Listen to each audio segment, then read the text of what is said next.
What is going on, everyone? Anybody out there? Where's everybody at? Hey, there we are. What's going on? What's up, Pat? How's it going? Oh, okay, the chat's working. So, yeah.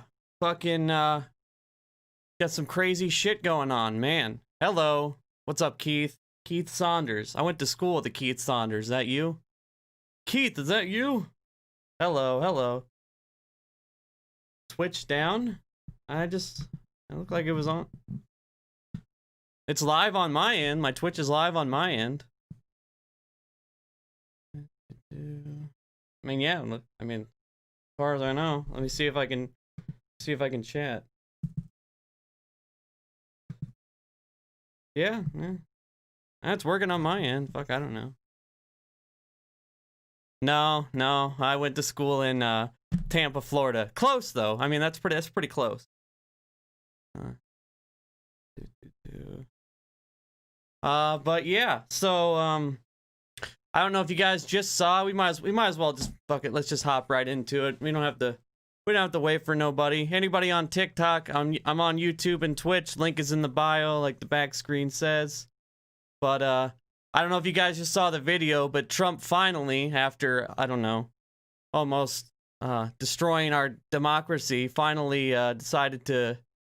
Oh, no, wrong screen. Finally decided to commit to the peaceful transfer of power, and QAnon people are losing their shit. What's up, Doge? You weren't first this time. You're usually first in the chat, man. You got beat this time. Oh, man. He deployed the National Guard. You mean he deployed the National Guard down in, Washington?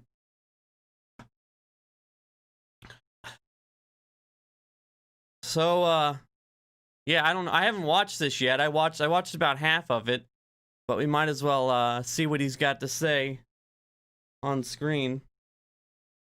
Do I believe there will be a peaceful transfer of power? Well, I mean, I don't know, man. I think after what happened the other day, I think this will be what we remember Trump for. This is now his legacy. So I think, because look, he knows it's over. He knows it's over. He's been knowing it's over, but it hasn't really affected his relationship with his people. Like, we already think he's an idiot at this point. Like, you know, he can't salvage his relationship with the half of the country that absolutely hates him. But up until this point, I don't think he had really done anything that pissed off his base. But I think there's a group and a section that is actually upset about the optics on this one. But again, there's a lot of people that aren't upset about it and think it's the greatest thing in the world. But there is a group that I think is upset about this, and he understands how the history books work. We only remember presidents for a few things, and I think he doesn't want to be remembered for this last 2 weeks just being a absolute shit show every single day. So I think he's going to back up a little bit, and I think he's been pressured a lot to do this. I don't think he just did it on his own because he felt bad. I really actually think he was enjoying the festivities yesterday. Like, I believe he's getting off on the fact that people will, storm the Capitol in his name. Literally the first time that's ever happened. The first time Americans have ever stormed the Capitol. The British did it in 1814, but it's the first time Americans have ever stormed the Capitol. So, I mean, I think yesterday was the peak, and now we're just dealing with the fallout. So we'll see what happens. But let's give this thing a listen. To begin by addressing the heinous attack on the United States Capitol. Like all Americans, I am outraged by the violence, lawlessness, and mayhem. I immediately Can you guys hear it okay? Let me know. Get thumbs up in the chat if you can hear it okay. Deployed the National Guard and federal law enforcement to secure the building and expel the intruders. America is and must always be a nation of law and order. The demonstrators who infiltrated the Capitol have defiled the seat of American democracy. To those who engaged in the acts of violence and destruction, you do not represent our country. And to those who broke the law, you will pay. Now, honestly, this speech I don't think really goes far enough. But for Trump, this is about as hard as he's ever gone on his own side. I mean, we all remember the famous Trump speeches, you know, the fine people on both sides. Then you had the one where he refused to condemn QAnon. Like, really, up until this point, he has always, you know, danced around condemning his own people. He just will not do it. But this is like the most he's ever gone after people that he knew were in his corner, as far as I can remember. We have just been through an intense election and emotions are high, but now tempers must be cooled and calm restored. We must get on with the business of America. My campaign vigorously pursued every legal avenue to contest the election results. My only goal was to ensure the integrity of the vote. In so doing, bullshit. Integrity of the vote, my ass. Fucking. I don't. How do I want to put this? I don't know if we'll ever see something like this close to like a cult leader in the White House. Like, I don't know, like, he just has like the perfect amount of like charisma mixed with authoritarianism and, you know, wannabe dictator, embrace of conspiracies, which I'm hopeful we'll never see something like this again. But man, it's going to be hard to top Trump. Just the balls he has no shame, man. He has no shame to just whatever it is, he will just fucking ride it out, refuse to admit that he's wrong, and somehow always it comes out the other end. He comes out the other end unscathed.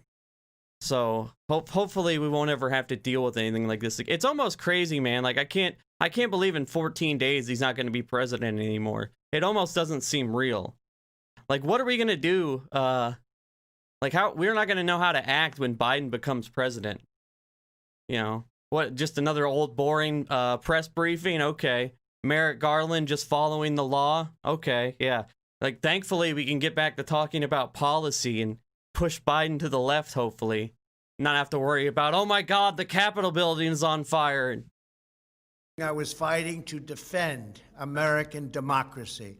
I continue to strongly believe that we must reform our election laws to verify the identity and eligibility of all voters, and to ensure faith and confidence in all future elections. Now Congress has certified the results. A new administration will be inaugurated on January 20th. My focus now turns to ensuring a smooth, orderly, and seamless transition of power. This moment calls for healing and reconciliation. 2020 has been a challenging time for our people. A menacing pandemic has upended the lives of our citizens, isolated millions in their homes, damaged our economy, and claimed countless lives. Defeating this pandemic and rebuilding the greatest economy on earth will require all of us working together. It will require a renewed emphasis on the civic values of patriotism, faith, charity, community, and family. We must revitalize the sacred bonds of love and loyalty that bind us together as one national family.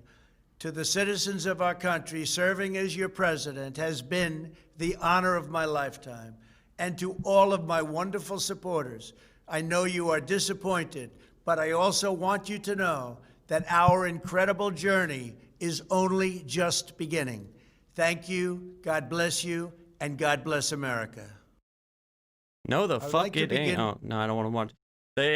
It's definitely not just beginning, sir. It is over, and that's the number one. If he couldn't run again, I would not. Honestly, I wouldn't even care if he got impeached or not. I mean, you know, or convicted, because he's already been impeached, but actually get convicted. I wouldn't even care if he got convicted, But if he gets convicted, he can't run again. Which, I mean, who knows if he'll actually run again? 4 years is a long time. A lot of shit can happen. He'll be almost 80 years old, which I guess nowadays seems to be like prime age for running for president. But something tells me he'll just use it to raise money for 4 years, and then at the last minute he'll say, "Oh no, I'm not gonna run," and it'll be Ted Cruz or Tom Cotton or one of those idiots. They're up to something for later. It's possible. All you guys on TikTok, I'm on Twitch and YouTube streaming, so link is in my bio. But anyway, so after immediately, I mean, this hasn't been out an hour, I don't think. I think, yeah, maybe an hour this has been out. But immediately following that, the MAGA people lost their goddamn mind. This is the Donald, what is it? On 4chan? 8chan? One of them. But this is his message board. "I just threw up in my mouth while watching this video." This guy, the looks like a deep fake. "I'm concerned President Trump has been incapacitated." Also didn't say anything about backing his supporters. He just cucked. "The heinous attack.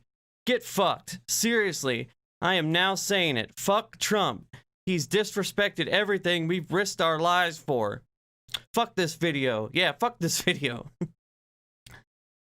Do I even want to listen? No, he's essentially sticks a middle finger to all the PETAs? What the fuck is a PETAS? Is that like, I don't even know what is that? What that is short for? They risked their lives and protested yesterday peacefully. Trump stabbed us in the back. Like, they are salty as fuck.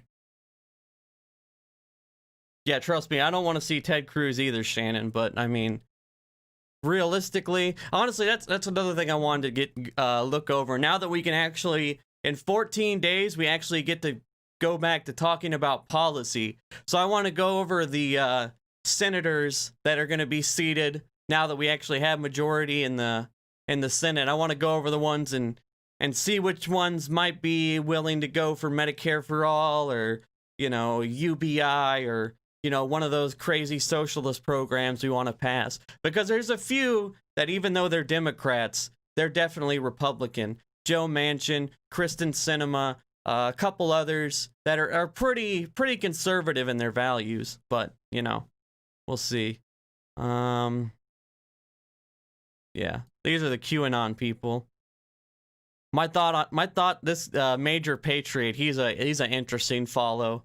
My thoughts on President Trump's video. It was not a consistent speech. There was no mention of Biden. No, I'd like to congratulate him on a hard-fought campaign. What new administration is he referring to that will be inaugurated on the 20th?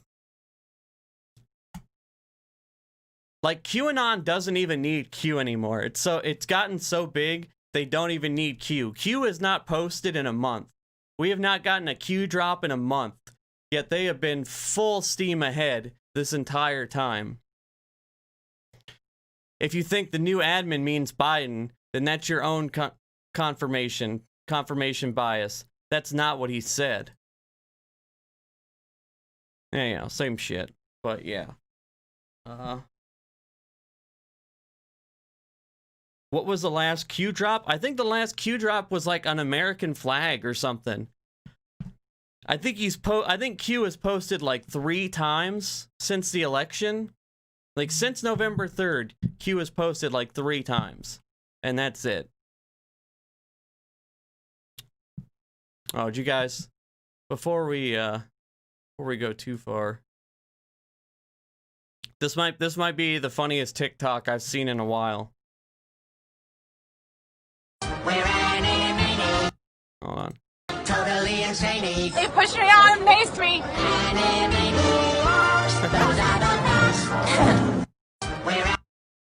I mean, does it get any better than that?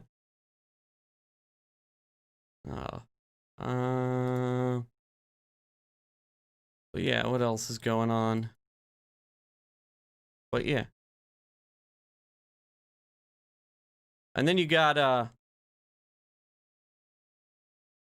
this is Kevin Sorbo. So he's a big Trump supporter. He's this is his like progression yesterday. He goes from "it's happening," "history is being made," to those storming the Capitol building. "Please be careful. Do not act like Antifa. Respect the police and know they are mostly on our side. They are simply doing their jobs." And then, ready for it? Antifa led the charge into the Capitol building dressed as Trump supporters. Yeah, Hercules. Unfortunately, Hercules. Yeah. Yeah, but so currently we got... So Trump has conceded, but they are issuing... They're issuing, what do you call it? Articles of impeachment. And... I mean, I'm pretty sure it'll pass the House, but I don't think there's any way it passes the Senate.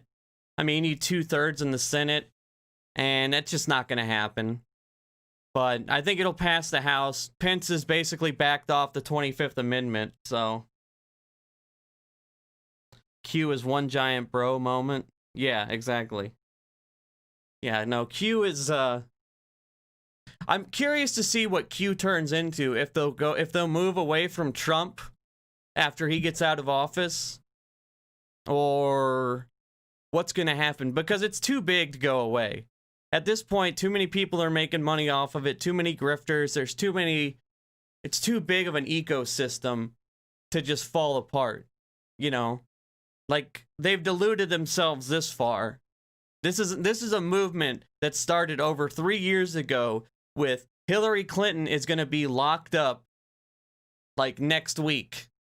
And that was November 2017. And now here we are. It is a solid political strategy at this point. It's so big. So, it's, what? I watched a little bit of, Lindsey Graham. This was him last night. And one thing we got to do, we have to not let these people that now they want to fucking abandon Trump. We cannot let them off the hook. Like, they are right in the same realm. You know, they created this fucking monster. Lindsey Graham was on Trump's side through thick and thin through the last 4 years, whether it was the Supreme Court justices or defending him about his horse shit every single day. And now that the fucking ship is sinking, he wants to back off and say, like, oh, what he did was absurd and abhorrent. I disavow. Like, no, dude, you created this monster. I heard Jim Kelly, or was it? Yeah. It was John Kelly. John Kelly, the guy, the secretary of, or the chief of staff for, you know, whatever, 2 years there, right in the middle. He was on CNN today talking about, oh, Trump, he should be removed from office immediately. He's gone off the rails, yada, yada, yada. Like, dude, that's the guy you defended for 18 months. You were the chief of staff when he did the find people on both sides thing. You were the chief of staff when he embraced QAnon. You didn't push back then. Why would we give you any credit now?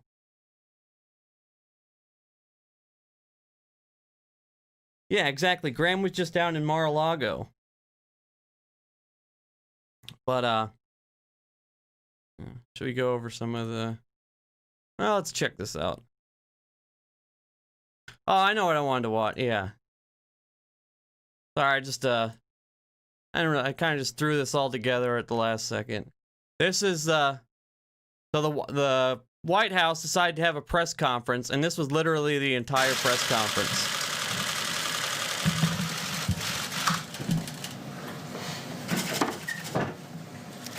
I am here to deliver this message on behalf of the entire White House. Let me be clear.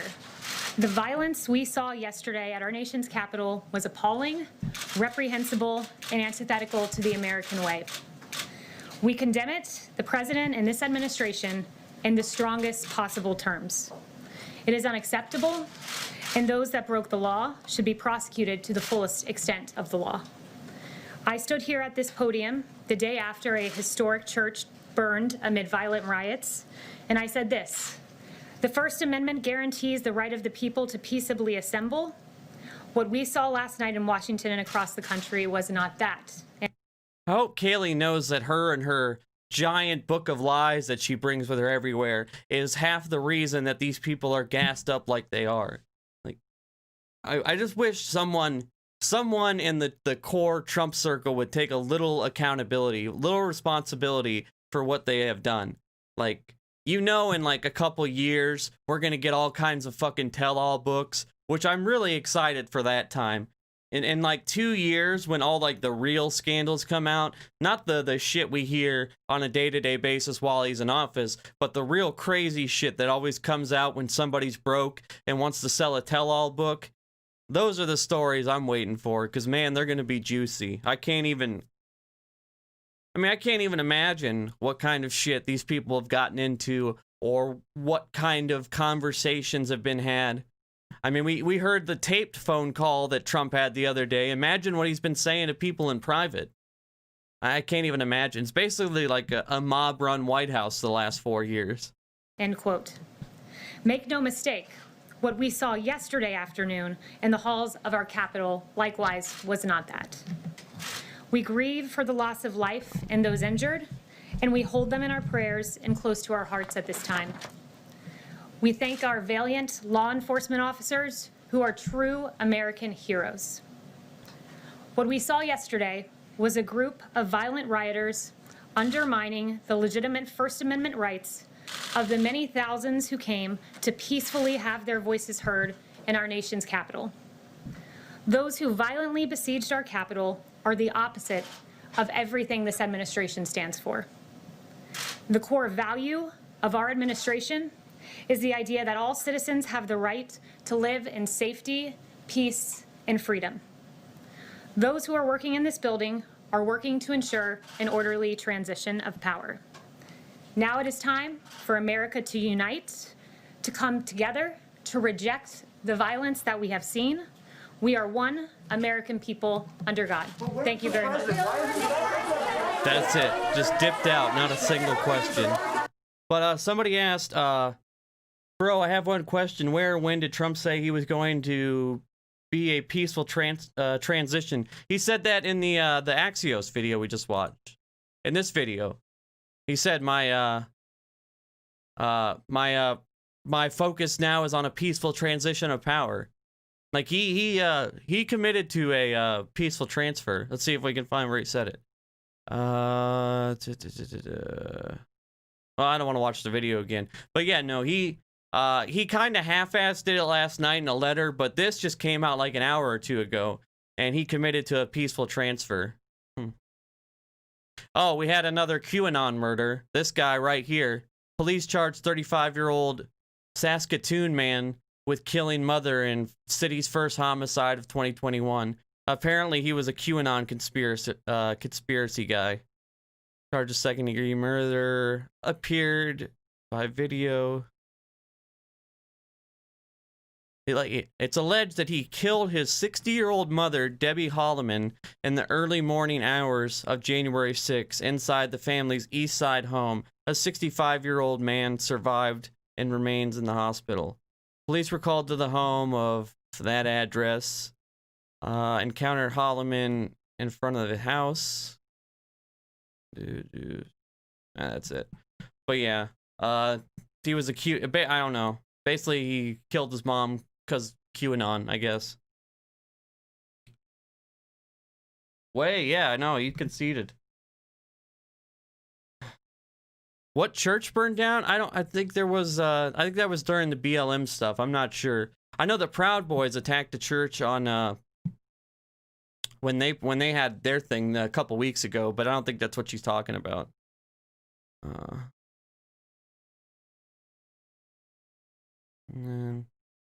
Yeah, here it is. A QAnon adherent has been charged with first degree and attempted murder.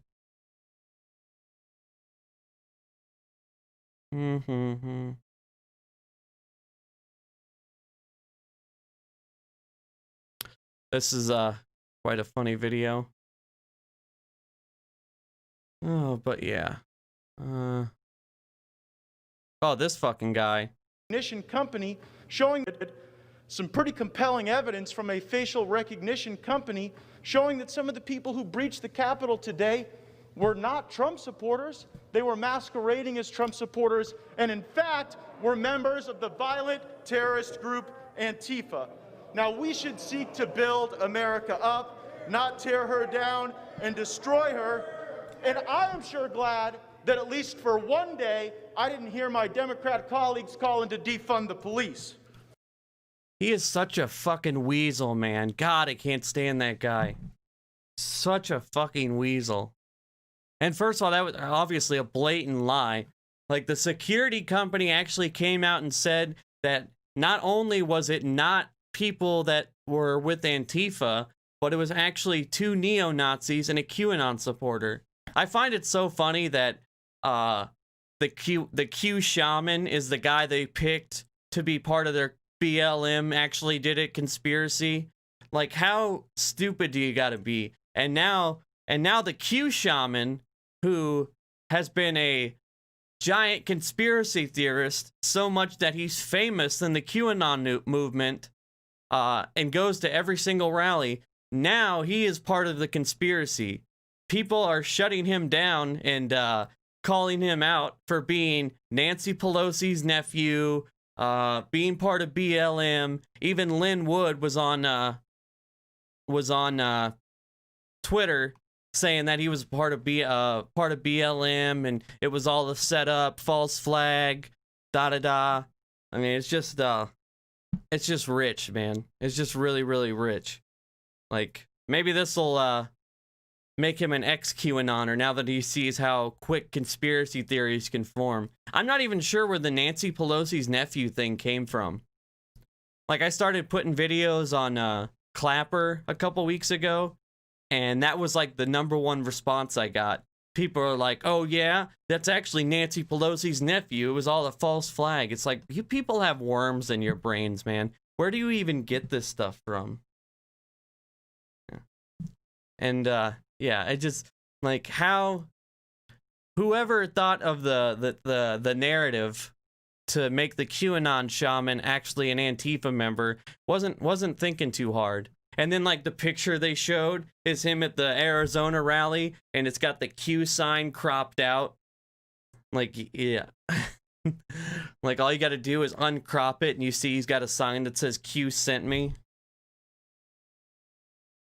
And then last night I made a video because one conservative creator was like, oh, this guy's not with us. He's not a patriot. He's not a Trump supporter. And I stitched the video and I was like, hey, I'm you know, my content covers QAnon all the time. And trust me, that guy's one of yours. And, you know, I go to show him at rallies and stuff. And I explained who he was. And people reported my video for misinformation. Like, I actually just told the truth about who this guy was. And TikTok took down my video. It's like, dude. I think they all need to be fucking prosecuted, Angie. The whole lot of them, especially where's he at? Well, not this guy, but he should be fucking voted out. Where's Mr. Hawley at?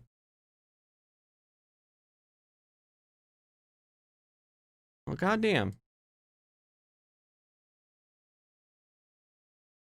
Whatever. But Josh, yeah, the arrests should start with Josh Hawley. Him and Ted Cruz were literally sending out campaign fundraising emails during this whole thing.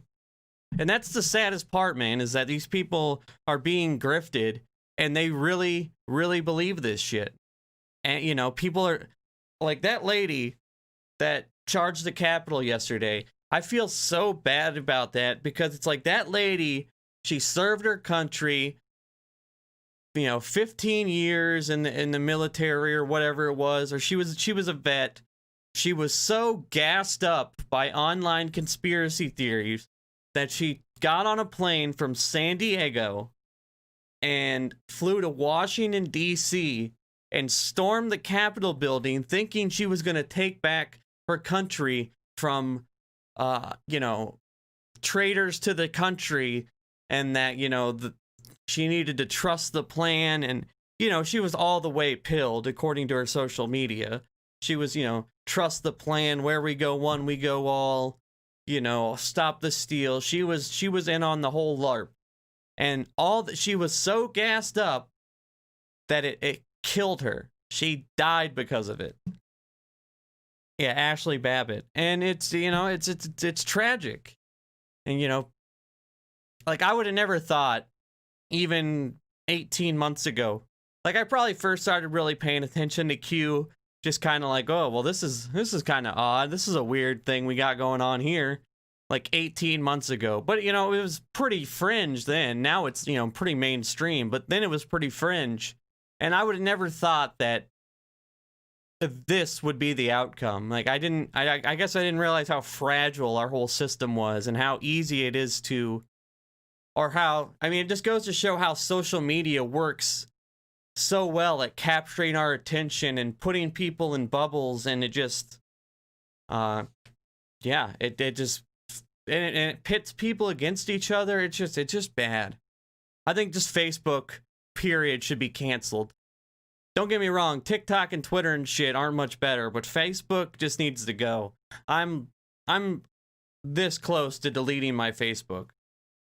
Just because it's rotten, man. Like it's just full of alt-right, QAnon propaganda. The way their algorithm works with groups is just bad.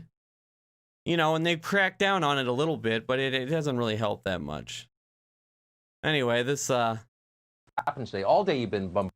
Mr. Tucker Carlson, who's got some blood on his hands, he had a interesting segment here. Figure we go over that. You deleted yours? Yeah. No, I almost did it today. I was really close. And then, like, the only reason I keep it is because, like, people get, like, it's an easy way, like, everybody has Facebook. So, like, it's an easy way for people to get in touch with you, like, people that know you personally.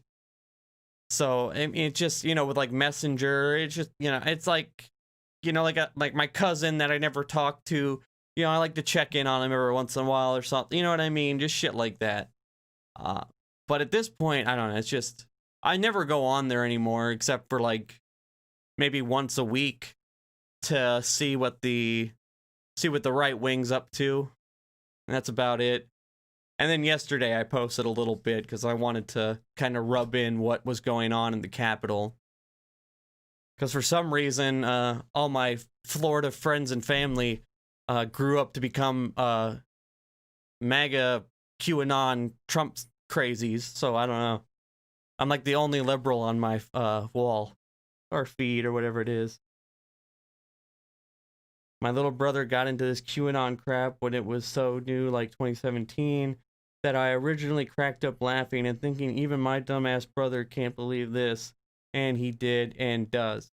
Yeah, no, it's that's kind of the reaction I had. Like when I first, read about it, it's like, so wait, you think a Satan worshiping cabal full of Democrats is taking the adrenal gland out of babies and drinking it, and you're getting all this information from somebody on a message board that's known for child porn and school shooter manifestos?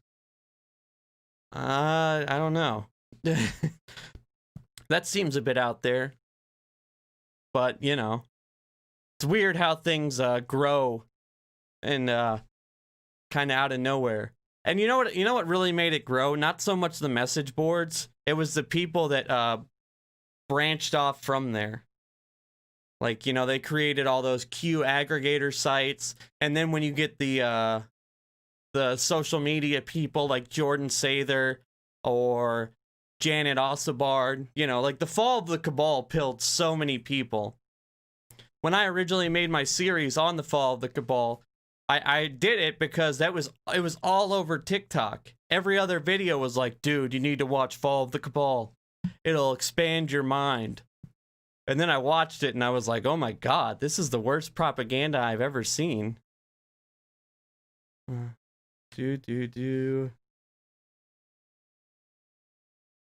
Yeah, what I just saw a post here before we do this thing. Where was it? Which I think I had it bookmarked. What the fuck? Oh, okay, there we go. But this guy, like, he went to DC and he, like, wished his kid, like, told his kids, Daddy's not coming home. He's going to defend the country. Like, it was some crazy shit. I don't know if I still have the post. It wasn't that far down.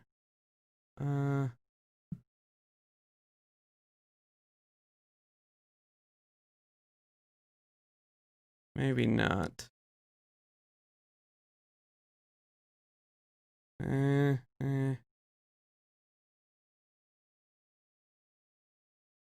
damn it, I don't have it anymore. Shit. Whatever. Oh, and here's it really pisses me off that they didn't know what was coming yesterday. Because here, this kind of shit was all over Parler, man. I don't know if any of you guys ever go on Parler, but it's fucking quite a gem.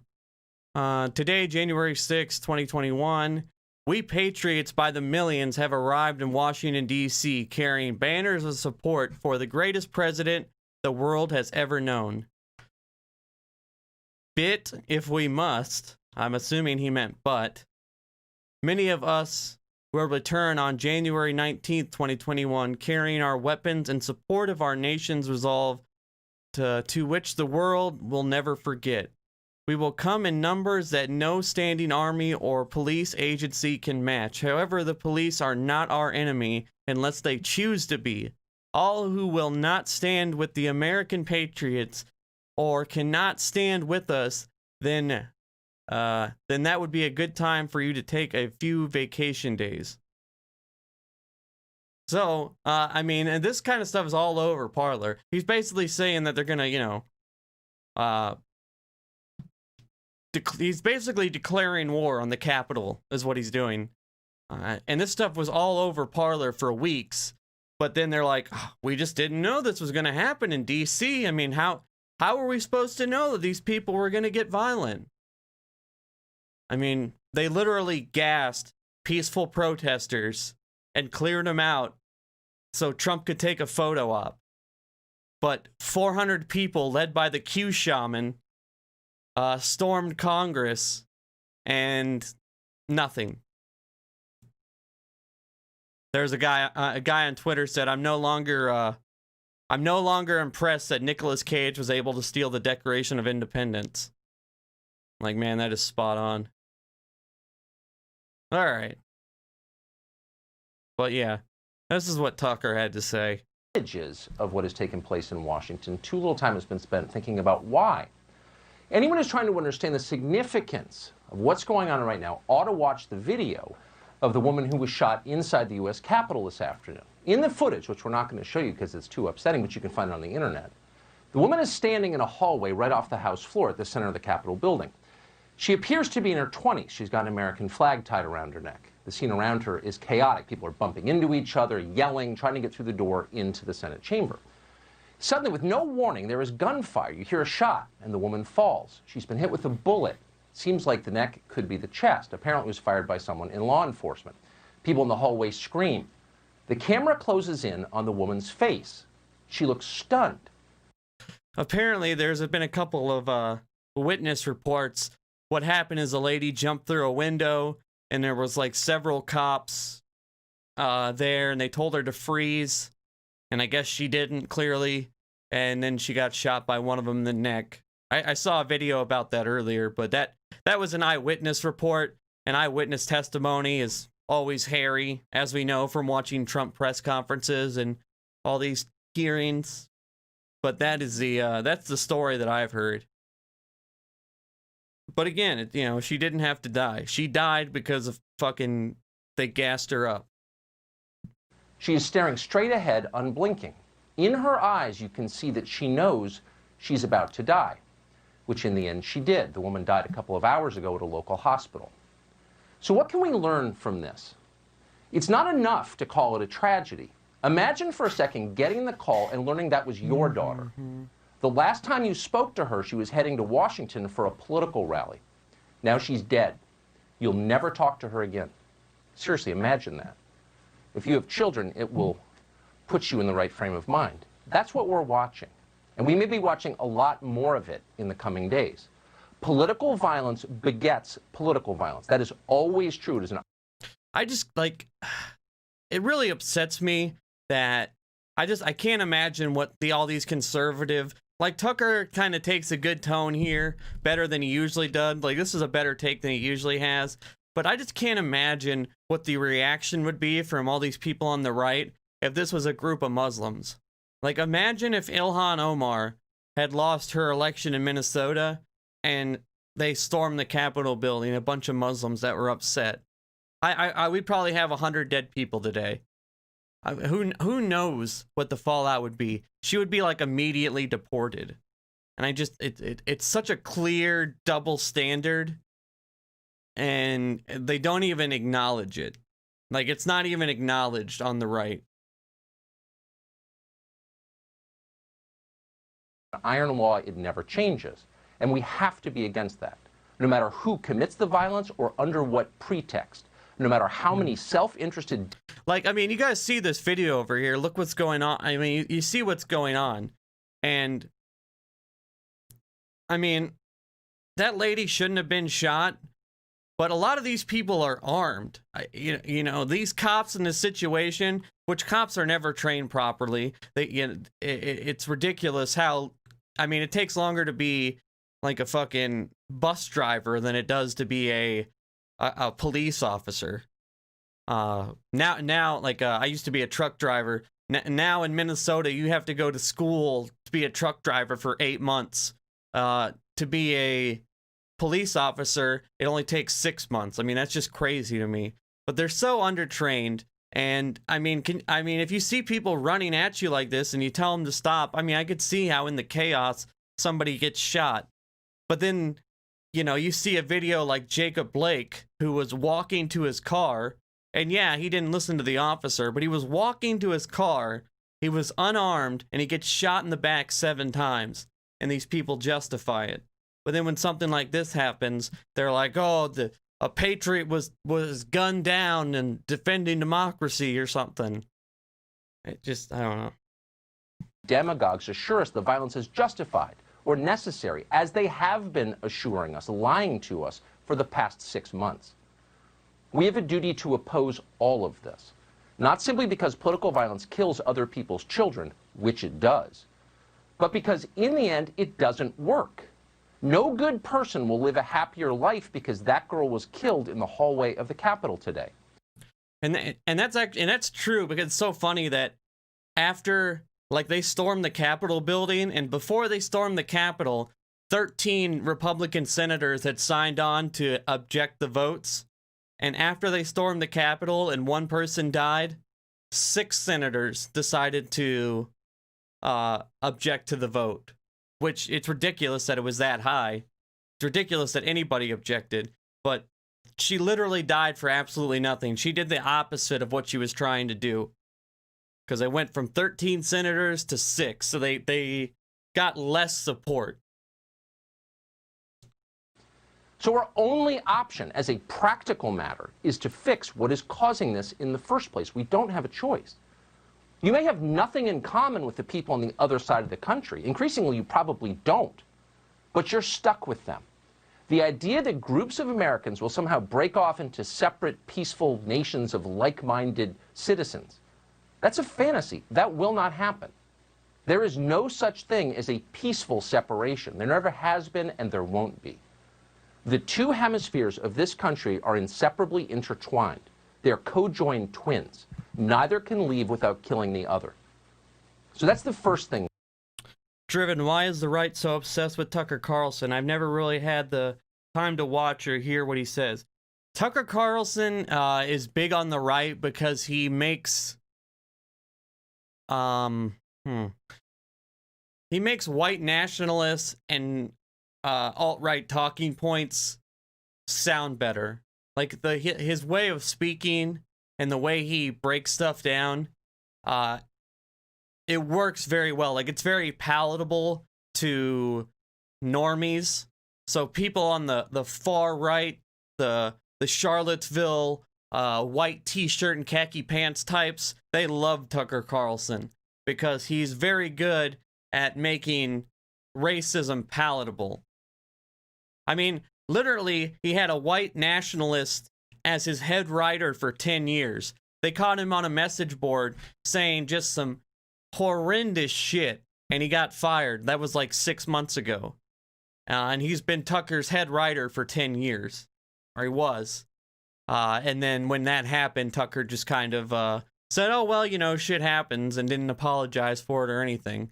But yeah, the reason that Tucker is so popular on the right is because he makes the horse shit that they want to sell very palatable. That's why he has the spot that he does. And he's gotten better at it through the years. Like, if you ever want to see Tucker get embarrassed, look up a video. He used to host this show called Crossfire, and Jon Stewart came on there one time and just completely destroyed him. Anybody that likes politics or is a fan of, you know, political videos needs to watch that Jon Stewart Tucker Carlson video, because it is just fucking chef's kiss. It is great. To know. By the way, while you guys are here, if you could like the stream, I'd really, really appreciate it. And if you like my live streams, I'd really, really appreciate if you follow me on Twitch. I'm really trying to build a following over there so I can just stream on there. I'd like to eventually just stream on Twitch because I just like the platform better. But yeah, give me a follow on Twitch. You can also subscribe to me on Twitch if you want to support me. But at minimum, if you could give me a like, I'd really appreciate it. All right, back to our regular scheduled program. Also, if you guys are on TikTok, I'm streaming on Twitch and YouTube. Links in the bio, yeah. As horrifying as this moment is, we have no option but to make it better, to gut it out. The second thing to consider, and it's related to the first, is why the woman who was killed today went to the rally in the first place. We don't know anything about her, but she did not look particularly radical. She bore no resemblance to the angry children we have seen again and again wrecking our cities. Pasty, entitled nihilists dressed in black, setting fires, spray-painting slogans on statues. She didn't look like that. The woman in the Capitol hallway looked pretty much like everyone else. So why was she there on a Wednesday? Why were any of them there today? We ought to think about that. If you want to fix it, you have to think about that. The only reason this country is rich and successful is because for hundreds of years we've enjoyed a stable political system. And the only reason that system is stable is because it's a democracy. It responds to voters. Democracy is our pressure relief valve. As long as people sincerely believe they can change things by voting, they stay calm. They don't storm the Bastille. They don't burst into the House chamber. They talk and they organize and they vote. But the opposite is also true. If people...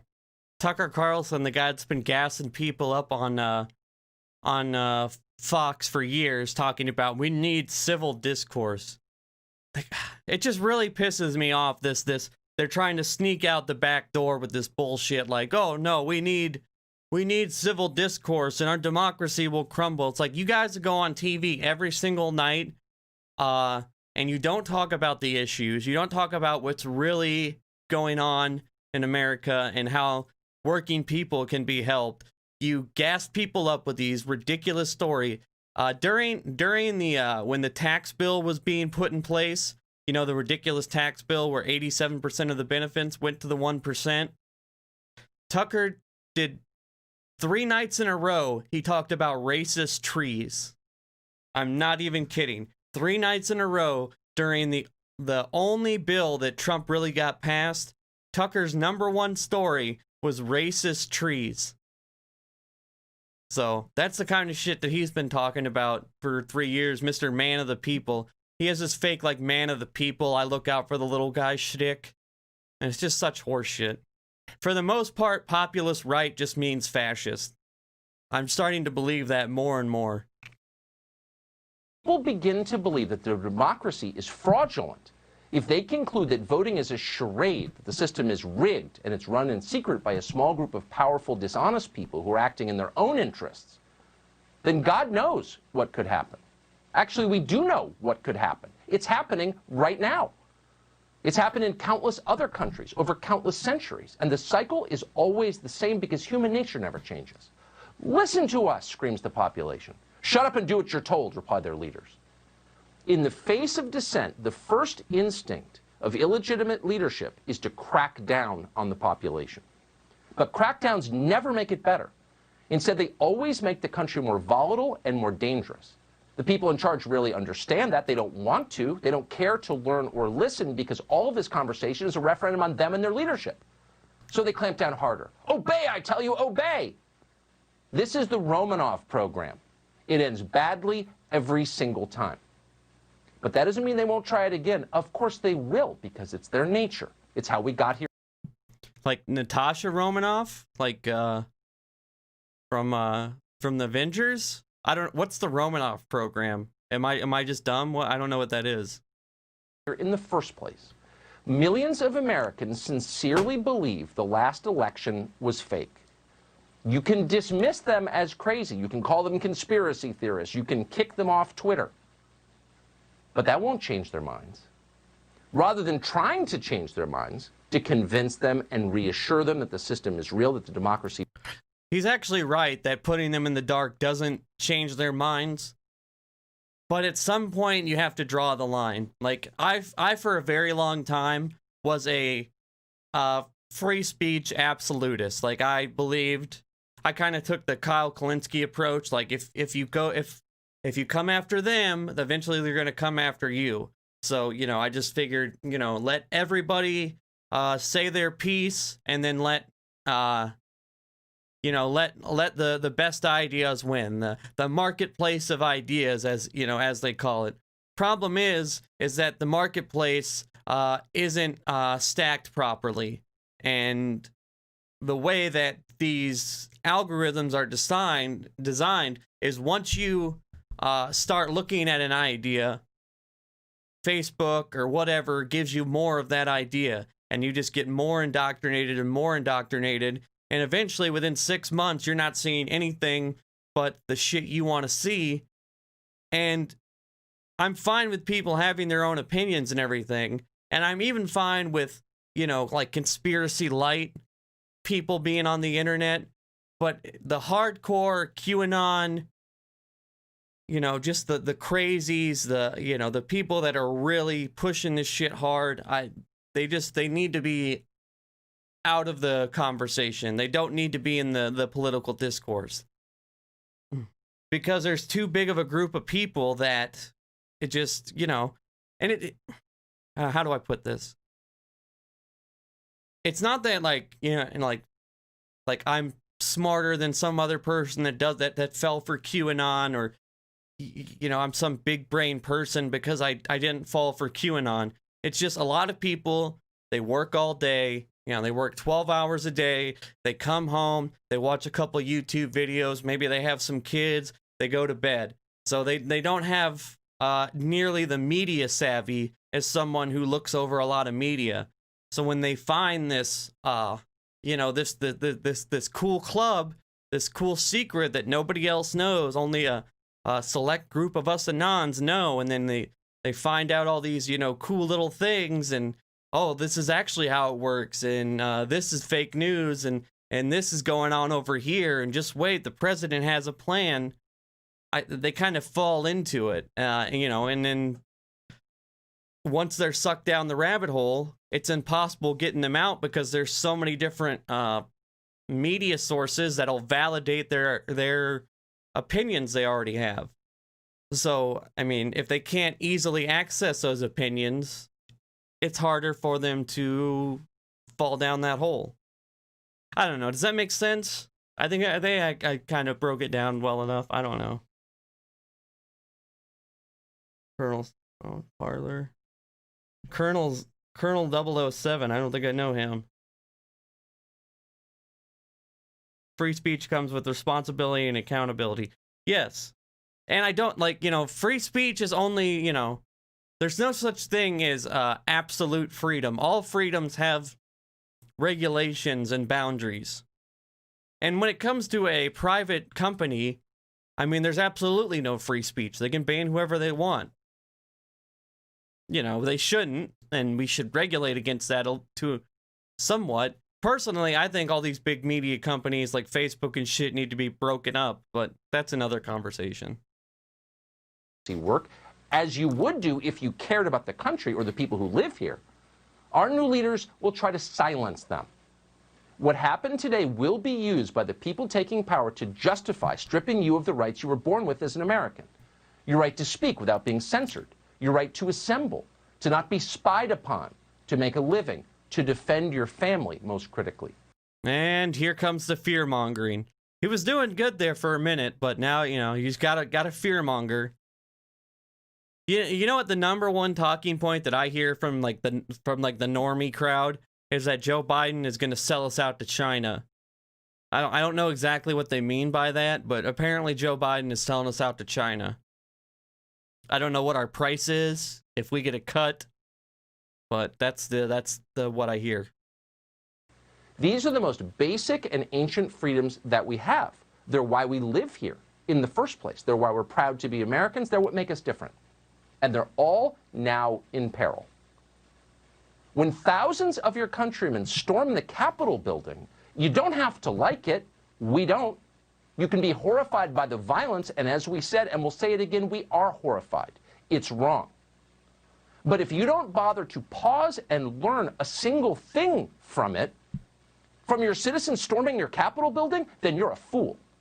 You lack wisdom and you lack self-awareness. You have no place running a country. We got to this sad, chaotic day for a reason. It is not your fault. It is their fault. I think we're all looking at the reason. Yeah, you know what we should take away from this is that conspiracy theories are dangerous. Something I've been screaming for, I don't know. I think I've been making content for 8 months now. Something I've been screaming for 8 months. Conspiracy theories are dangerous. It's so, all this, our capital was stormed for the first time in history, totally based on a lie, on a complete fabrication. Our country was attacked by our own citizens. I think it's hard to really, put that on a scale of how of crazy. I really wonder what other countries are thinking about right now, what they're thinking of us. We attacked our own country based on a completely false premise made up by the leader of our country and a bunch of people on Twitter or Parler, whatever the fuck. That's what we should take away from this, is that we need to change the way our media apparatus works. The way people consume media needs to be looked at, and somebody needs to come up with better news sites or something. I don't know, but there's got to be an algorithm or something, or a better algorithm we can use. I seen somebody in the chat, I think it was maybe Sherry, was talking about how Roger Ailes said if Fox News was around when Nixon got impeached, he wouldn't have got impeached. And that's 100% true. Trump has done several things, I think, that were worse than Watergate. But because we only had, 4 news channels when Nixon was around, you couldn't get the talking points. There was no Daily Wire. Shit happened, it got reported, and that's what it was. There was spin, definitely, but not to the level there is now. You can live in the same house as somebody and realistically be in totally different worlds, and it's just scary.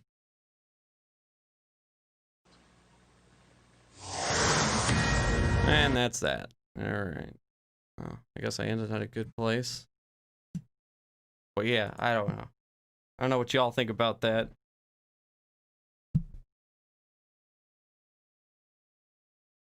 Yeah, exactly. Like Keith says here, the number of people who were watching and thought Pence had to stay. Yeah, yeah, the Mercer family. Yeah, Breitbart, Cambridge Analytica.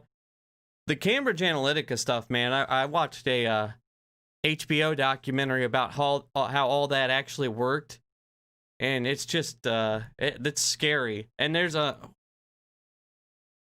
I saw something the other day. It was talking about media or social media companies. They want to now they're going to be accessing your camera to know where your eyes are looking when you scroll. You know, it's like we've gotten so like they're so efficient with how to grab our attention. It's really made for quite a challenge to pull people out of the fog.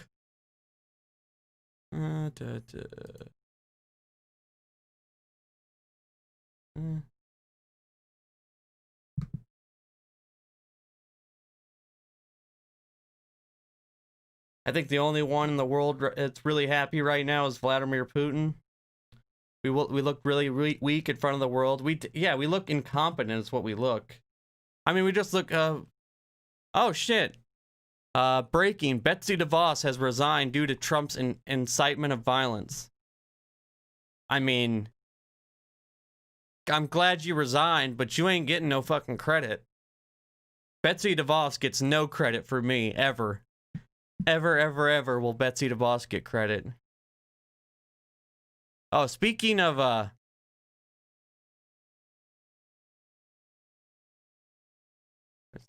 speaking of other countries looking at us like a laughingstock, this was the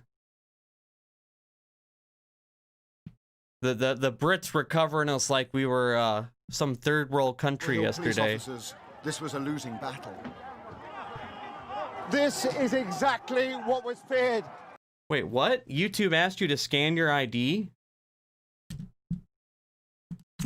Why did YouTube ask you to scan your ID?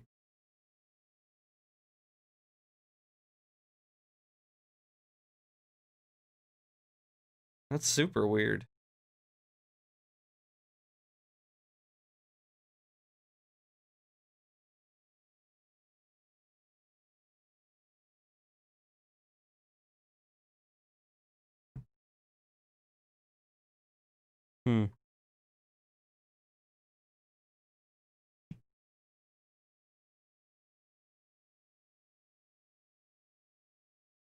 What the hell?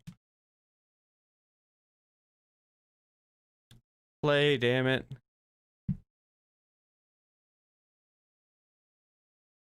No? Okay. Why won't Pence get on board with the 25th Amendment? I mean, I just don't think he wants... I think he has political aspirations for 2024, and he doesn't want to upset the Trump base. I mean, if he was to invoke the 25th Amendment, that would be his legacy forever. That would be what we remember Mike Pence for the rest of time. And unfortunately, Trump has still has a large following within the, with his base, and I don't think Pence wants to be the guy to push Trump out, especially with just 2 weeks left. And maybe, I don't know, maybe he's talked to him and gotten some assurances, but I don't think he's definitely not going to do it out of the kindness of his heart. It's just going to be, if it's politically, if it's in his political interest to, he might do it, but it's not, so he's not going to. And that's just how our politics are anymore. Everything is just completely transactional. If it'll help a candidate, they'll do it. If it won't, they won't. I mean, other than a few, honestly, and that is originally why, I became a lefty, or my politics were more left, is because you just nowadays, at least, you have far less grifters on the left than you do on the right. Every person in Congress that doesn't take corporate PAC money, they're all on the left. They're all progressives. every single congressman that's on the right in the GOP takes money from Big Pharma, the NRA, oil and gas. These people are all bought off. In the Democratic Party, they're only 90% bought off. You know, it's just a lot less grifters. So I feel like there's a few people on the left we actually know how they feel about certain policies. You know, like Bernie Sanders actually has a belief system and a real agenda. You know, Ted Cruz is just going to do whatever his donors say, which is pretty, you know, whatever the Mercer family wants, that's what Ted Cruz is going to do. Same thing with Pence. He's just going to go with the flow. What was I looking for here? Oh, this. Why is my internet fucking up?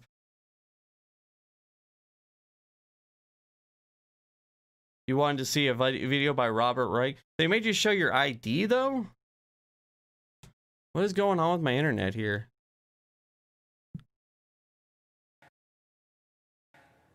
Oh, fuck it. Have a good relationship. I don't know why that video won't play. I guess we'll watch Lindsey Graham. Bernie is the man. Like, can you imagine if Bernie was about to be in office? Man, I worked so hard on that campaign. God, for 4 months I worked on the Bernie campaign, man. I remember when we were out in Vegas. I went from Minnesota. I got in my truck, drove all the way out to Vegas, and they had this thing at the time you could do. It was called a Bernie Journey. So like you could sign up if you were doing a road trip to work for the campaign. So I signed up for this Bernie Journey, and I picked up completely random strangers that wanted to work for Bernie Sanders on the campaign on my way to Las Vegas. Drove all the way from Minnesota to Las Vegas with 3 random strangers who all ended up being really, really cool people. But drove all the way out there, knocked on so many doors, worked like, 14-hour days, campaigning, and then we won the primary in a landslide. And the establishment media just freaked the hell out. The day after the Nevada primary was the highlight of progressive politics. It was just so awesome. Like, we really thought we had it in the bag. Everything was fucking coming up aces. And then South Carolina happened. And then Super Tuesday. And it was just all a shit show from there. But for that 1 weekend in Vegas, man, I really thought we had it. I really thought Bernie was going to win. And, whatever. We got literally the guy who I wanted to win least out of all the candidates except for Pete Buttigieg, just because I think he's a weasel. But whatever. I'm just ranting at this point. All right, let's see what Lindsey had to say last night. Love Tim Scott. 1876, South Carolina, Louisiana, and Florida sent 2 slate of electors. They had 2 governments, by the way, and we didn't know what to do. Why did South Carolina, Florida, and Louisiana do it? To hold the country hostage to end Reconstruction. It worked. The commission was 8-7. It didn't work. Nobody accepted it. The way it ended is when Hayes did a deal with these 3 states. You give me the electors, I'll kick the Union Army out. The rest is history. It led to Jim Crow. If you're looking for historical guidance, this is not the one to pick. If you're looking for a way to convince people there was no fraud, having a commission chosen by Nancy Pelosi, Mitch McConnell, and John Roberts is not going to get you to where you want to go. How bad is it that Lindsey Graham is the voice of reason?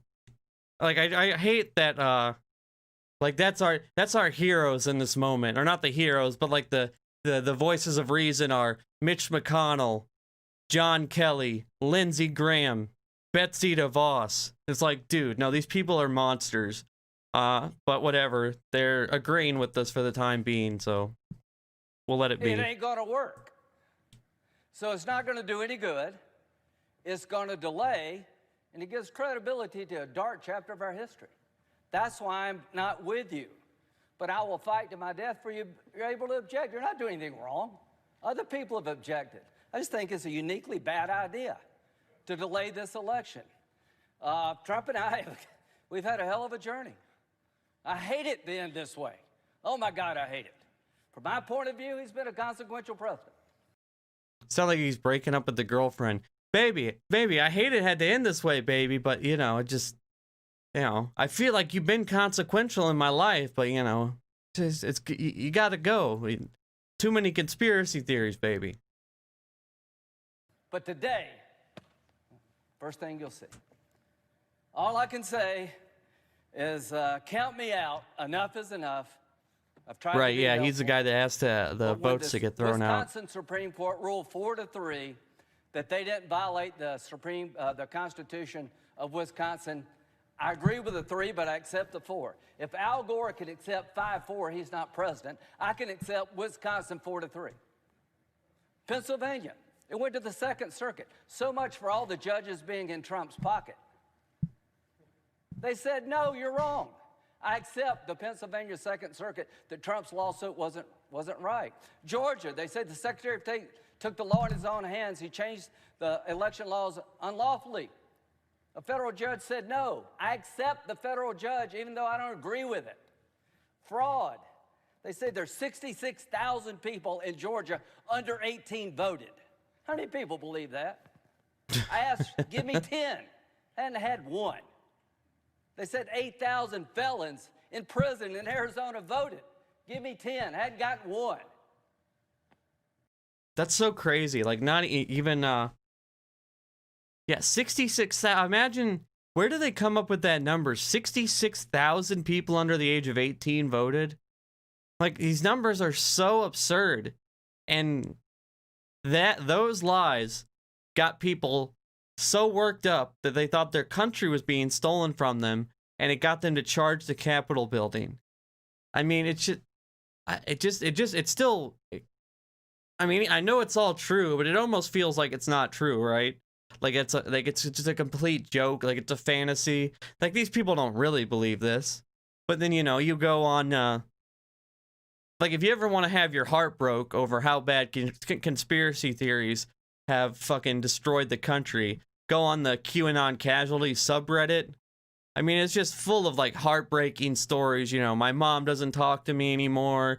My wife left me. My husband left me. And, like, I even get messages from people all the time. They're like, you know, thank you for your Fall of the Cabal series. Like, my husband is a QAnoner, and I'm trying to save our marriage. And it's just like, fuck, man. You know, you feel really bad for all these people. And it's like, how can this be real life? Like, such a weird fucking tool that social media is, that it's like created this whole other set of problems. You know, conspiracy theories in the 90s were just, you know, like your uncle telling you about JFK.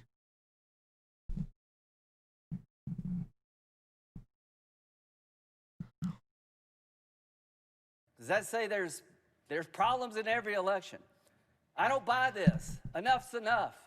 We got to end it. Vice President Pence, what they're asking you to do, you won't do because you can't. You talk about interesting times. I associate myself with Rand Paul. How many times will you hear that? The mob has done something nobody else could do to get me and Rand to agree. Rand is right. If you're a conservative, this is the most offensive concept in the world, that a single person could disenfranchise 155 million people. The president of the Senate. True. That, I mean, fuck Lindsey Graham and fuck Rand Paul. But damn if that ain't a true statement. I never really thought about it like that. You literally want one person to dictate a country of 350 million people. I mean, it just... And it's like, you know, it never starts off like that. Like, they didn't jump from one, you know, like they go from the election was stolen to this theory to that theory to that theory to that theory to martial law, and Pence just gets to be a kingmaker. Like, it's really weird how we get there. Shall, in the presence of the Senate and the House of Representatives, open all certificates, and the votes shall then be counted. The person having the greatest number of votes for president shall be president. Where in there does it say Mike can say, I don't like the results? I want to send them back to the states. I believe there was fraud. To the conservatives who believe in the Constitution, now's your chance to stand up and be counted. Originalism, count me in. It means what it says. So, Mike, Mr. Vice President, just hang in there. They said we... And that's another thing, like the way the Constitution is written, you know, it's kind of vague, you know, and it was the 1700s, so it's just written differently than how we, you know, communicate nowadays. So the amount of people that they can pay, the amount of lawyers they can pay to try and interpret something in a completely different way than it's ever been interpreted, it is, you know, never ending. So you can have a million people that you can pay a nice speaking fee, and they'll go up and tell you how Mike Pence can do this, even though it's completely horseshit. And then, of course, you have all the QAnon people that are fucking constitutional scholars on Twitter and Parler that, you know, claim that this is possible, when it's like, no, this, how do you figure this? You can count on Mike. All of us can count on the Vice President. You're going to do the right thing. You're going to do the constitutional thing. You got a son who flies F-35s. You got a son-in-law who flies F-18s. They're out there flying so that we can get it right here. There are people dying, to my good friend from Illinois, to make sure we have a chance to argue among ourselves, and when it's over, it is over. It is over. The final thing, Joe Biden. I've traveled the world with Joe. I hoped he lost. I prayed he would lose. He won. He's the legitimate president of the United States. I cannot convince people, certain groups, by my words, but I will tell you by my actions that maybe I, above all others in this body, need to say this. Joe Biden and Kamala Harris are lawfully elected and will become the president and the vice president of the United States on January the 20th. And he will spend his every waking moment trying to fucking railroad them and stop them from doing anything that is good for the country, including the $2,000 checks, or really anything that might help a normal person.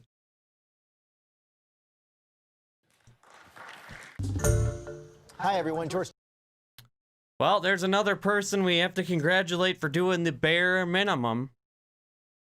The absolute minimum. Man, I feel like, I don't know, one of us needs to run for office, because you can literally just say, hey, fascism is bad, and, you know, you get an applause in the Senate floor. It's like, dude. But okay, so enough dealing with the crazies for now. In the chat, what policy do you want to see most passed? Let me, by a show of hands. Yeah, standing O, yeah. What is the number 1 policy you want to get passed? In the chat. I'll give you a minute. Like, what would be if you had to pick one, what is it you want to see get passed? Okay, we got health coverage. Into something on media, on TikTok.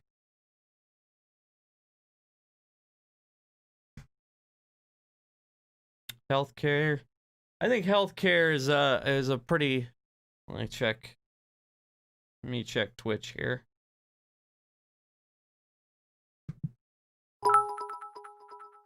Oh, thanks. Appreciate that. Oh, somebody just followed me. Thank you, XAEA. I don't know how to say that, for the follow. Really appreciate it. Oh, now it pops up on the screen. Healthcare. Seems to be tax mega rich corporations. legalize pot, COVID lockdown, tax plan. Okay, so we got the Senate is now 50-50, and I don't know. Let's go through and see if we can find some problem areas. Because I would say my big three would be first two that the $2,000 checks first. But I think that's gonna pass, pretty sure. And then I would say healthcare after that, and then I don't know. Probably I would say the most obtainable thing, the thing I would want to see is free 2-year public college. Possibly, and then after that, tax increase. I would say tax increase is more important, but I feel like the college thing would have a better chance of getting passed. So let's look at the Democrats here. Let's see who might give us some trouble as far as getting shit passed. So it's 50-50, so we need absolutely every vote. And I don't think a single Republican is going to go with us on really anything.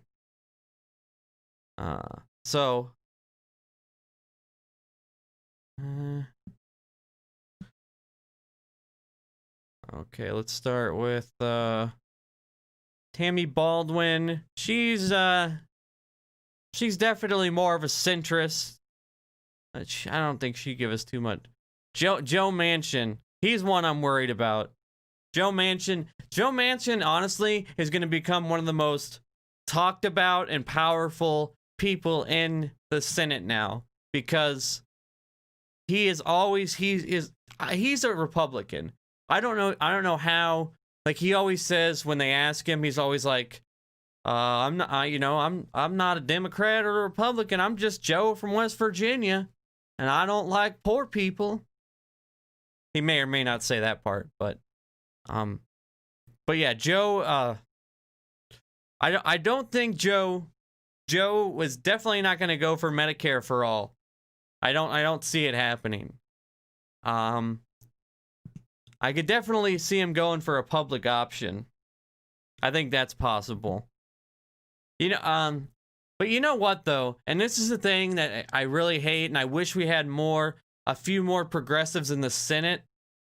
And just a few more fighters. We don't have enough fighters. The Tea Party in the Republican side was able to get so much done because they were the loudest and they were able to force issues. As of now, Democrats, they just don't have, or progressives, they don't have that. And, if somebody was to tell Joe, like, listen, if you don't vote for this, we're going to primary your ass. He's not up till 2024, but still, we're going to primary you if you don't go along with us. These people only understand consequences. They don't do anything out of the kindness of their heart. Like I said, everything is transactional. If they think it's going to help them win the next election, that's what they'll do. Even though Medicare for all is extremely popular, so is free college.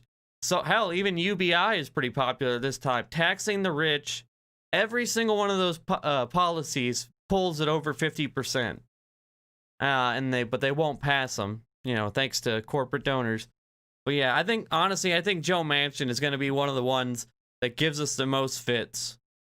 I mean, I believe he blocked the cap and trade bill, which was that, no, maybe that wasn't him. He did, he pushed for some gun reforms, but that ended up failing because all gun reform always fails. I don't really know who the hell this lady is. Washington. You would assume they were pretty progressive. Where's John Scott at, or Tommy? How are their senators like? Anybody know these two? I don't really know. Tim Kaine, he's centrist. He'll go along with the public option, I think, for sure. Mark Warner. All right. God. Look at that murderer's row of shitheads. God. God, roll the red. Sheldon Whitehouse. He's fairly progressive. I mean, kinda, sorta. Not really. Tammy Duckworth's speech? No, I didn't see that. I was out all day. I honestly I didn't see I wish I would have watched more of the confirmation thing last night, but I didn't really get around to it. Working on some editing stuff. Bob Casey, Jeff Merkley, Ron Wyden.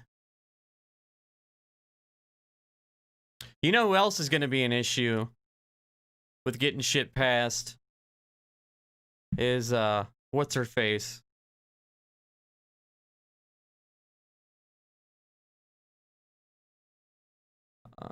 Kristen Sinema. Kristen Sinema is pretty far. In fact, I think she came out. Kristen Sinema says she opposes Medicare for all. Yeah. So, I mean, right there, you already know how she feels about that. Well, that's not good. The other guy from Arizona, he seems all right though. That Mark Kelly, he's like a firefighter or something. Oh, here's this is the committee chairs. So now that we, yeah, she is cute. Yeah, she's I mean, especially for a senator, you know what I mean? Like, she's like I don't know. I think anyway, what was I talking? It threw me off with that. Oh, okay. Yeah. This is going to be this is the committee chairs. You got Patrick Leahy for appropriations, armed services, Jack Reed, which I don't even know what the fuck that is. Sherrod Brown, he's pretty good. He's banking. And then of course you got Bernie Sanders for the budget committee. Hell yeah. Ron Wyden for finance, foreign relations, Bob Menendez, health and education, Patty Murray, Gary Peters for homeland security, Mark Warner for intelligence, and Dick Durbin for judiciary. And that's really an underrated thing. Like, that's something nobody talks about, but committee chairs is a big thing. You know, that you know, they get to set the agendas. They get to launch investigations. They can call people to Congress. They can call Mark Zuckerberg to the Senate floor, Jeff Bezos, and be like, hey, what the fuck, boys? Speaking of rich people, you know, Elon Musk is now is the richest person in the world now. Yeah, but if I had to say the two biggest obstacles to getting any real progressive change done is going to be Sinema. Oh shit, Dianne Feinstein, that's another one. I think she needs to retire, man. She's 87 years old. There's no way she is in perfect cognitive health. 87, you're still a senator? I can't imagine how. I mean, it's got to be a taxing job. I don't understand these people that are like, are they just that power hungry? She's worth like $150 million. You've been in the Senate for 40 years. Like, dude, just go home. Okay, just go home. You're almost 90. So, well, that she's going to be an obstacle for that. I think she would go for the college thing. I don't think she would go. She would probably go public option. Definitely not Medicare for all. No UBI. Hickenlooper, same thing. He's kind of a goofball. Yeah, I don't know. Yeah, probably UBI, maybe. I've heard him talk about it before. Oh.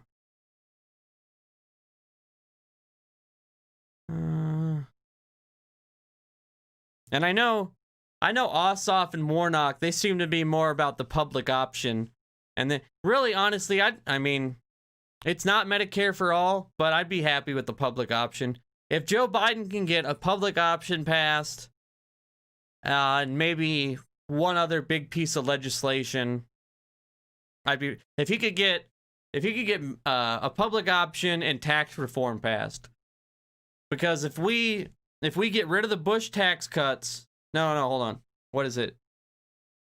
If we get rid of the Trump tax cuts and stop the war in Iraq and the war in Afghanistan, the money from that alone would be enough to pay for universal child care, universal college, and what else? I believe, I think maybe that was it. But yeah, just that right there would be enough to pay for those things. And all that fear-mongering about the debt, that's another thing we're about to get inundated with, is all this fear-mongering about the debt. Like, that's such horse shit. Whenever people bring up the debt, I always just, like, want to choke somebody, because 70% of our debt we owe to ourselves. It's mostly, it's like 20% the Fed, 30% of it's like interest and like bonds and stuff, and like only like 30% of it is foreign investments. And I mean, really, you can make an argument that with interest rates as low as they are, it's actually cheaper for us right now to keep debt than to pay it off. Because as low as the interest rates are, it's not, I mean, inflation is about 2% every year. So by just keeping the debt, it actually gets cheaper as we keep it. Now, if interest rates go up, that's a different story. But, there's no reason we can't keep interest rates low for now, especially given the economy. Who the fuck is this guy? Ben Ray? I don't know half of these people, I swear. Thought I knew more senators than this.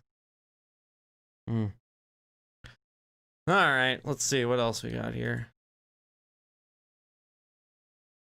I don't know. Fuck it. Anybody got any questions? Let's chat about something. I don't know.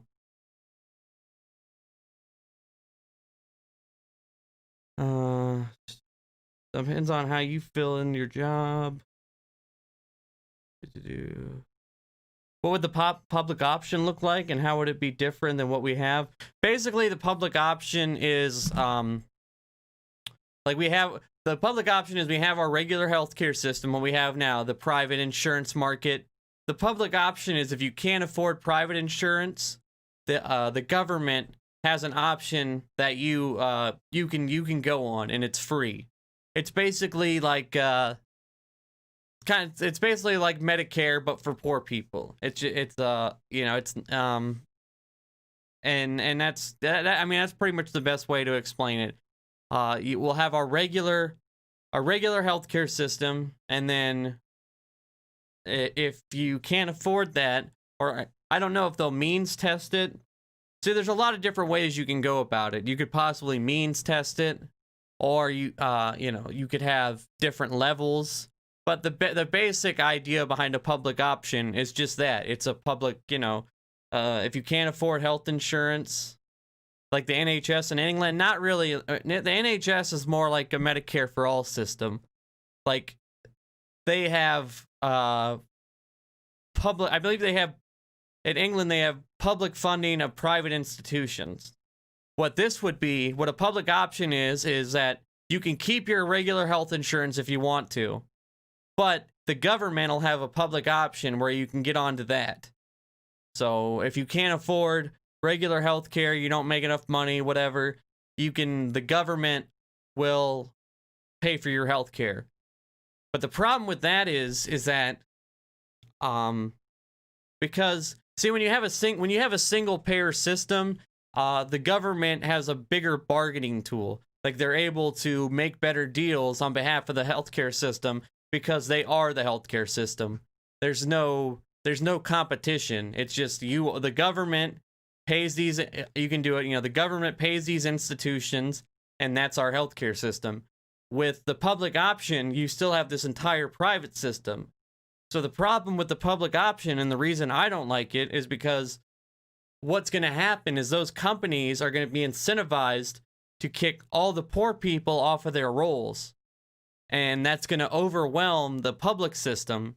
And then if it fails, we're fucked. We're never getting, like, we won't get a better system, because they're not getting, us saying, oh, well, we didn't really implement it correctly. They're going to be like, oh, no, socialism didn't work, So that's what I'm worried about with the public option, is that, these private companies are going to push everyone onto the public option. It's going to be overrun, which means it's going to be shitty care, and, people won't like it, and it'll fail. And then we'll have to go back to, private healthcare bullshit. Like, it is so tough, like, our healthcare system sucks so bad. I live in Minnesota, and it is one of the better states for healthcare that I've lived in. I've lived in several states, and I've been just about everywhere. I've traveled a lot. I used to own a business where I had to travel for work on a weekly basis. I used to be a truck driver. Like, I've been everywhere. I've lived a lot of different places. And Minnesota's got one of the better healthcare systems. But even today, when I was trying to find a dentist to go to in my network, it took me like 2 hours. Doing all these phone calls and checking with people and making sure that the office was in network, that the dentist was in network, that the what I needed to get done was in network. It's ridiculous. Like, I remember, what was it, 4 years ago? Maybe 5 years ago, I had to have my appendix out. Like, Christmas Eve, I go to my sister's house. We have dinner. I go back to my girlfriend at the time's house, and all of a sudden I just get like shooting pains, like feel like I'm gonna die. I end up going to the hospital. Turns out I have to have my appendix out. Well, I go to the doctor's office, and the doctor is in network, all that stuff. I end up having to have surgery, having to have my appendix out that night. A week and a half later, I get a bill for $22,000 because the doctor wasn't in network. Ugh. So the doctor wasn't in network, so I got a $22,000 bill, even though I had checked before I got to the hospital. I was in shooting, like, it felt like somebody was taking a chainsaw to my gut, in completely shooting pain. Made sure that my doctor was my hospital was in network. I get hit with a $22,000 bill. But because Minnesota is kind of cool, I was able to call up the state, and they have this thing that you can do a one-time. It's basically like a one-time like reprieve or like relief. So basically you get like one surgery for free if you qualify, and I just happen to qualify. So I luckily didn't have to pay it. But yeah, just something like that. I mean, $22,000, holy shit, that's a lot of money. And I even and it's not like nobody talked to me about anything. I had insurance. I went to the hospital, made sure that it was the right hospital that I need to go to. I'm like shooting, like, in pain, and then they gave me morphine, so I'm all fucked up. I'm not thinking about, make sure this doctor is a network. It's just a really stupid system. And then people talk about, oh, well, if we have this socialized healthcare, where we won't have choice. America's all about choice. Like, what do we have choice to do right now? You know what we have choice to do? We have choice to call 40,000 people and make sure that every little thing about our system or about our plan is in order. Otherwise, we get hit with some ridiculous bill. Like the healthcare grift is the most amazing thing to me, that we're the richest country in the history of countries, and yet we still have 100 million people that are either uninsured or underinsured. I think we rank 37th in healthcare. We spend twice as much as the next country, or we spend twice as much as the next country, but we're 37th in outcomes. Like, make it make sense. It's just, yeah, it's a very...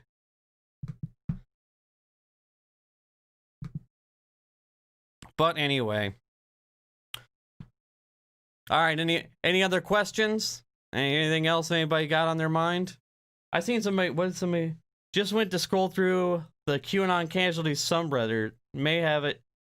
It's fucking sad, isn't it, Kara? Yeah, it's very sad. You go through the QAnon cat.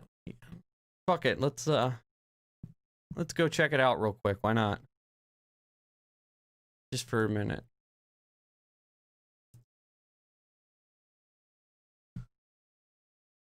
Oh.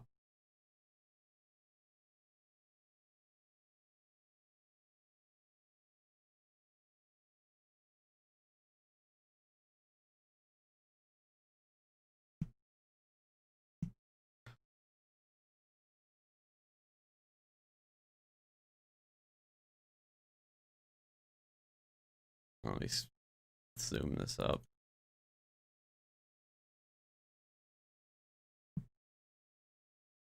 Well, this guy just called the GA bar on Linwood. That's based. Okay. My Q dad was there.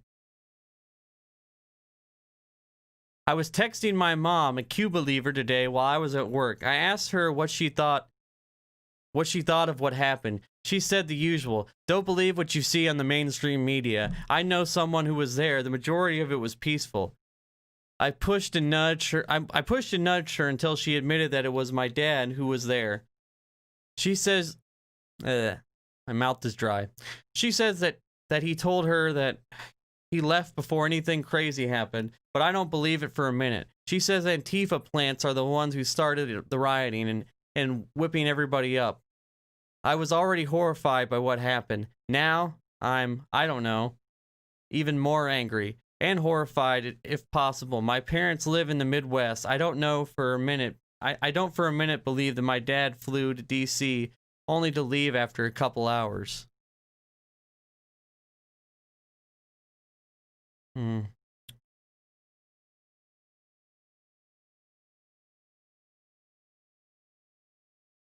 That's pretty long.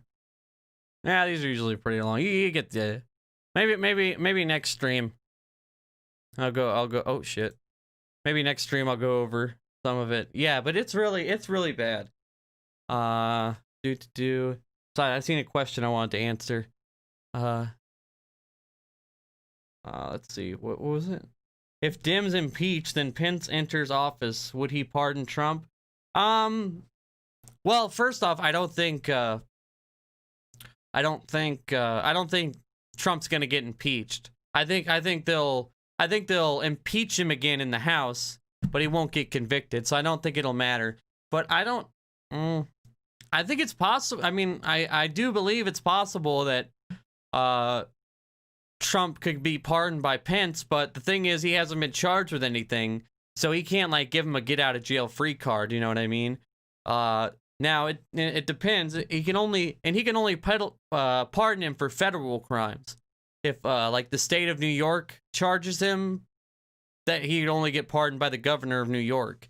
So, and that's what's gonna get Trump if he does end up getting in trouble and going to jail. It's gonna be a state crime, possibly in Georgia or possibly in the Southern District of New York. Most likely, I would say the Southern District of New York. Because they're really gunning for him. But I know that the DA in Fulton County, Georgia, is talking about at least opening up a investigation into Trump.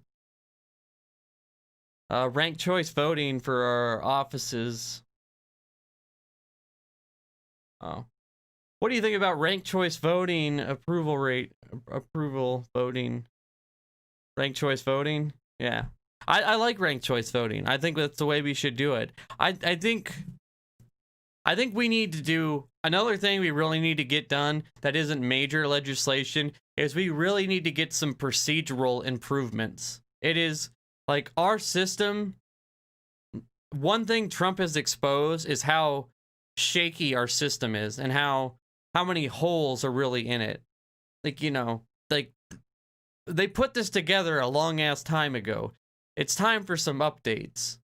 And we really, now that we have, you know, the House, the Senate, the presidency, we really need to do some procedural stuff when it comes to voting. I would really like to see the Electoral College abolished because I'm really sick of 7 states being all that matters.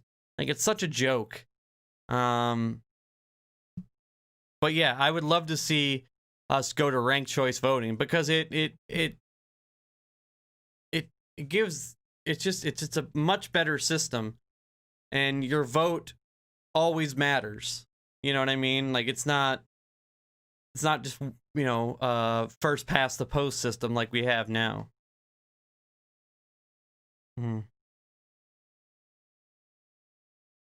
Didn't Trump do that with Giuliani, etc.? No, Trump hasn't pardoned Giuliani. Trump's pardoned some people, including some fucking child murderers, but they all did something. He hasn't pardoned anybody who didn't do a crime yet. Yeah, exactly. Politics needs to be a countrywide thing. Like, nobody gives a fuck about Arkansas. You know what I mean? South Dakota, nobody gives a fuck. Those people's votes don't matter whatsoever. Really, California's votes don't matter. Nobody gives a fuck about California in the general election. We all know how it's gonna go. New York, literally all the biggest states in our country, besides Florida. Florida's pretty big, but are already known. Except for Texas. Texas is trending blue, thankfully. Right, yeah. Odd trees vote don't matter. We need to get your vote mattering, bro. I mean, it's just not cool that your vote don't matter. Yeah, and it's I mean, I feel like all other countries laugh at some of our ridiculous archaic systems. Like, I believe the reason that we vote on a Tuesday had something to do with it takes people 3 days to get to town. You know what I mean? Like, people had to go on like a journey back in the day on a Sunday, and it took them 3 days to get to town on fucking horseback so they could vote. And that's why we vote on a Tuesday. Like, dude, working people don't have a fucking Tuesday to take off. We got bills to pay. Make that shit on a Sunday like everything else, you know. And why is, please someone explain to me why the day we pick our president is not a national holiday. Why is that not a day that everything is closed and people are allowed to go out and vote? When the Dems brought up they brought up a bill that was the very first bill in the 2018 Congress. The very first bill they brought up was a bill that wanted to make, you know, the day we vote a national holiday.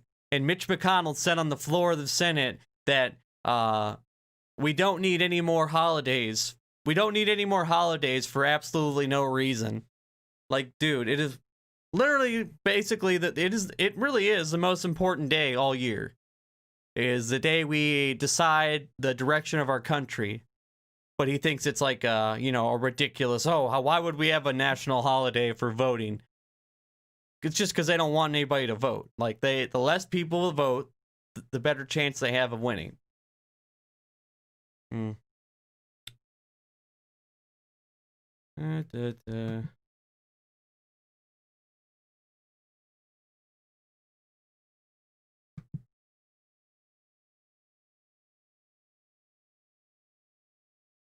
Yeah, the bigger the turnout, I mean, that's proven. The bigger the turnout, the worse the GOP does.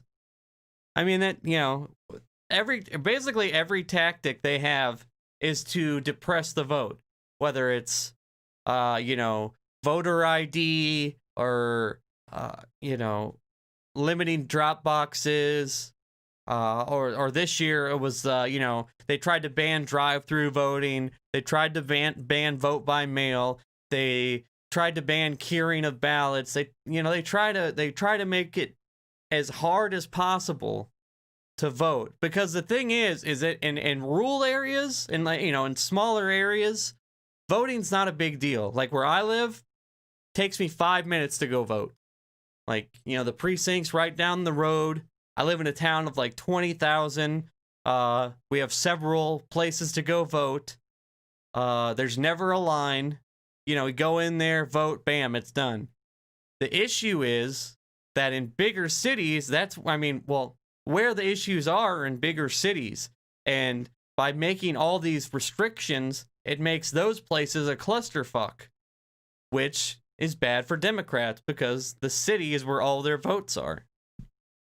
I mean, the city rule divide is worse than ever.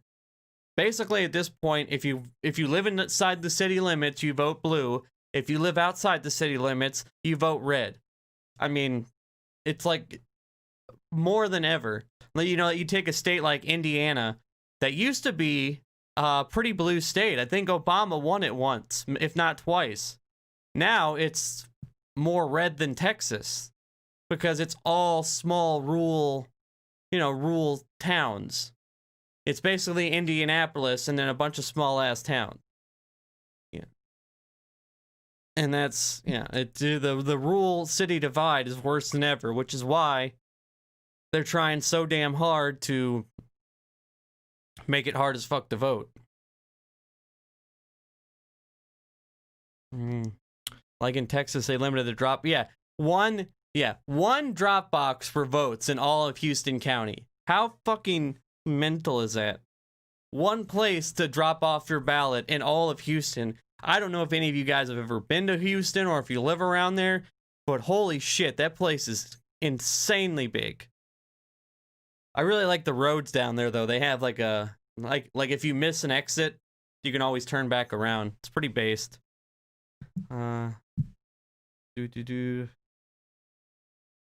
Yes, I agree. Get rid of Columbus Day, Dave. I concur with that. Get rid of Columbus Day, and then make the national holiday the day of voting. Yeah, Christopher Columbus, who is like this ridiculous person who thought he found India. Wasn't it India he thought he found when he came here? And genocided a bunch of Indians. Has a holiday, but we don't. I don't know. Maybe I was wrong. Yeah, but he's a bad guy. Whatever. Oh yeah, Gary. Yeah, Gary's right by Chicago there. Yeah, I knew that. I used to pick up stuff there all the time. There's a really good casino right there on that city limit. I mean, Gary's big, but it's not like a big metropolitan city. Like, it just happens to be close to Chicago, and it's decent size.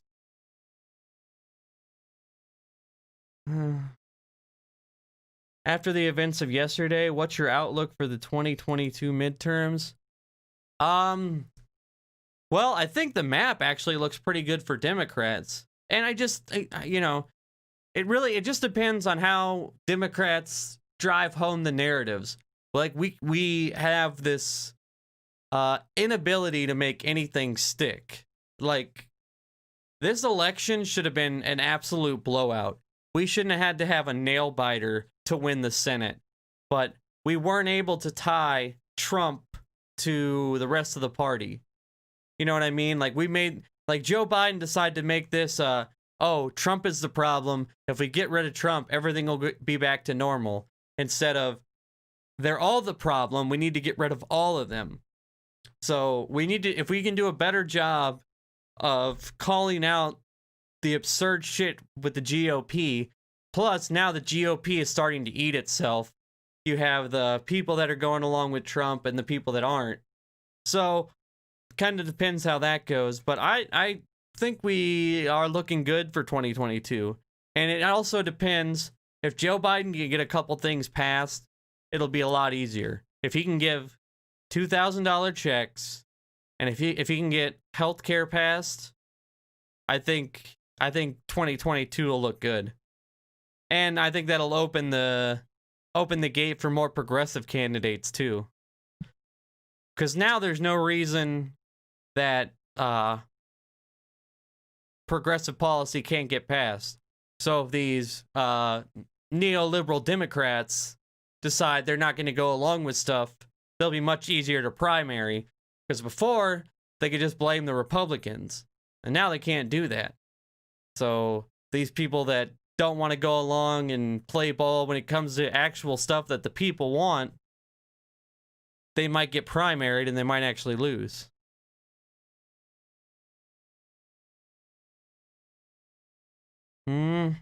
I think we can do healthcare through reconciliation. I'm not. I think I don't know. Off the top of my head, I can't be certain, but I'm pretty sure we can do a version of healthcare. I mean, it's tough to say. Honestly, I talked about this on stream a couple times. I made a video about it too. There's a way we could have done Medicare for all just by executive order, based on some provisions in the Social Security Act. So it depends how creative they want to get with legislation. And that's another thing we need to push people to do. There's a really great series in the American Prospect, which is a pretty progressive news outlet that goes over a lot of ways that we can use our current laws to work in our favor. Because that's another thing Republicans are so good at. They find these weird tweaks and twists and turns in the law that gets their shit passed. I mean, Trump was the master of it. But yet, when Democrats are in power, they always seem to be like, oh, well, sorry, we need 60 votes. Yeah, David Dayen, yeah, he's great. I love him. But yeah, the American Prospect, any of you guys that don't know, is a great lefty outlet. I really like their writing. They're one of the best when it comes to actual journalism on the left, not just like shouting on Twitter, but actual journalism. But we need to think more out of the box when it comes to legislation and not just be holding to these stiff, matter-of-fact bullshit rules, because it's just not the case. I seen another guy talk about how we can use money from the Fed to fund some, certain programs like UBI or, universal child care. Universal child care is one that I think is really, really important because, I have a little sister and she's got a son who's 6, I think, and she's a single mom. And and I see like what a fucking handful he is. Like, kids are so much work. And I think that's why I haven't had any kids yet. It's like, they are really a commitment. And, if you got to work a full-time job and, you need somewhere for your kid to stay and any decent, childcare, man, is really expensive. And, now he's in school, thankfully, but, before when they're like, 2 years old, it's like you got to work a full-time job. So I think universal childcare is really, really important. I don't remember what I was fucking talking. I had another point I was gonna make there. Sometimes I just ramble and forget what the fuck I'm talking about. But all right, y'all. I think I'm gonna hop off. Appreciate y'all coming to the stream. Kind of impromptu stream, just hanging out. But I really appreciate if you guys want to join the Discord. It's in the description.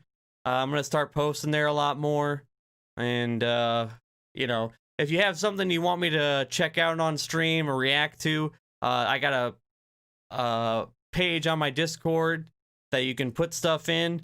And I would really, really appreciate if you follow me on Twitch. If you like the streams, if you could follow me on Twitch, I appreciate that. You can also support me over there by subscribing, or you can subscribe to my Patreon. Either way, really appreciate that. Or at minimum, just give this video a like, and I'll be your friend forever. But yeah, thanks a lot, and peace out, y'all. Have a good night.